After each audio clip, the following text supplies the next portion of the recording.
And with me today is Juanita Skillman, who is the board president of United.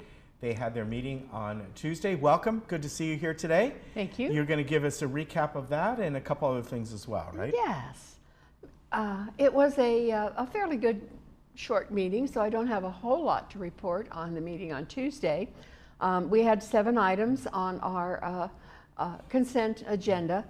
We approved 2 tree removals and we denied 1 appeal for alterations that had been already denied, and they appealed it and it was denied again. Okay. And then we had 3 liens against members for non-payment of dues, and I always hate those, but right.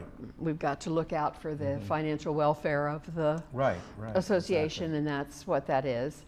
And we also elected a new inspector of elections. The firm that we had been using, Martin Chapman, for years and years and years and years and years, they retired. They went out of it. Both of them? So there both was, retired. yeah, and so there's no more, they closed the business. Yeah. So we had to go out on a search and find, and we got a new one, and I think we're going to be very pleased with them.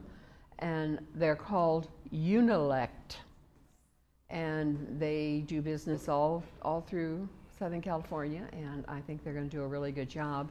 And then we also approved the election schedule, and believe it or not, it's almost election time. It's coming up. April, May is when we appoint and approve the election dates, which we've done. We mail the first meeting notice, the 1st of July. That's when it really gets going. And the nominations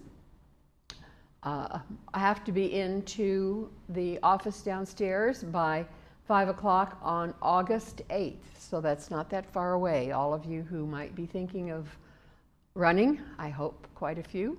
We will have 3 seats open on United. And so we would really like to see those that are interested, because we have such a wonderful, diverse community with so many backgrounds, etc. And I know, because I talk to people and they say, yeah, but I'm retired. I don't want to get involved. And I have to admit, just to be honest, it does take time.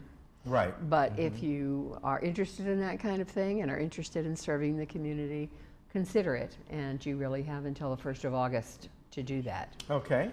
And then we also had 3 things that we did final vote on. And as I've said before, we always have a first reading where we bring it to the attention of everybody. Right. 28-day comment period, and then a final vote. And the final votes we're taking on the revised payment plan for assessments, and also the revise the fees for golf cart charging violations, because people are deciding they're just going to use our common area electricity for their cars. And then lastly, the financial qualifications. What we clarified was community property. Okay. And what that did. So those things went through. We also talked about the Civil Code 5501, which is the financial reporting that has to be done by each of there. So we got that through as well. Now, for new business, things that we introduced that we will actually be voting up or down at our June meeting are changes to the mutual smoking policy. This has been a big issue. We are essentially a non-smoking community. Those who smoke need to do so in their own homes, doors and windows closed, so that it doesn't affect any of their neighbors. We have a lot of people in this community who have lung diseases, allergies, asthma, those kinds of things, and smoke can really get them. One of the big things we did to the smoking policy was to add vaping, because people are saying, no, I'm not smoking, I'm vaping, but it's still the same type of thing. And so we added that to it. So that will go up for final vote at our June meeting. And a policy on distribution of materials. The state put in a new law in January on who could distribute materials and how they could be distributed. We had basically had a very restrictive you can't do it policy. And so we had to loosen it up a little to conform with the state law.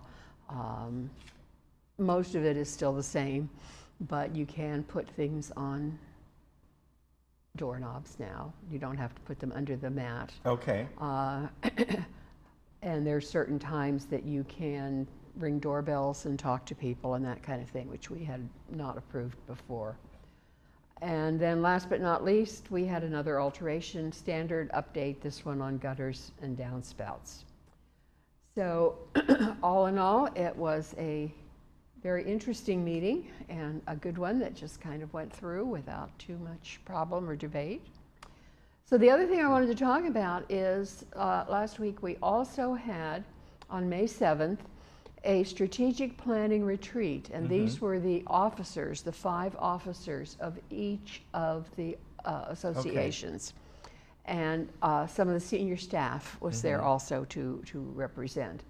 And basically we wanted to look at what are our goals and objectives for the coming year. You've got to have a plan. If you don't have a plan and work a plan, everything just kind of falls by the wayside. And so we set 3-year goals, and those 3-year goals were to ensure financial stability and longevity for the community, to improve customer service, to meet residents' needs and concerns, to attract, develop, and retain high-quality staff, which is a real challenge in this work environment these days with unemployment as low as it is, and to implement technology advances, which are coming so fast that our technology department hardly has a chance to know it's there before it's changed, and to upgrade our infrastructure. So those were the goals, and they're 3-year goals, and then we set 6-month objectives to meet those goals, and we will meet again in November, see how we did on those, add some new objectives as we look towards these 3-year goals. It was a really, really good meeting. We had a great facilitator. They started out with the typical SWOT analysis, and that's strengths, weaknesses, and objectives. Okay. And we had lists of that, and it was all done by consensus. Everybody put up ideas, and then by consensus they picked the top ones, etc., that then they came down into our goals. It was a spirited discussion. Nobody held back, and I think that we got a lot of good interaction between all of the different associations. We are trying so hard now to work as a community, not just an individual, mutual, because we all live in this community, and what affects one in many cases affect another. Certainly each, particularly the housing mutuals, have specific areas or problems that are only for them. There's a big difference between a condo and a co-op, but we all contribute to GRF. We all use VMS as our wonderful people to implement everything that we do. So it was just important that we all get together and work for the benefit of the community. And that's it. All right. Always good to see you. Thank you very much. Okay. And we'll see someone from United next week. Yes, you certainly will. We are very good, I think, at being here every Friday. Yes, you are. Always good to see you. We'll be back.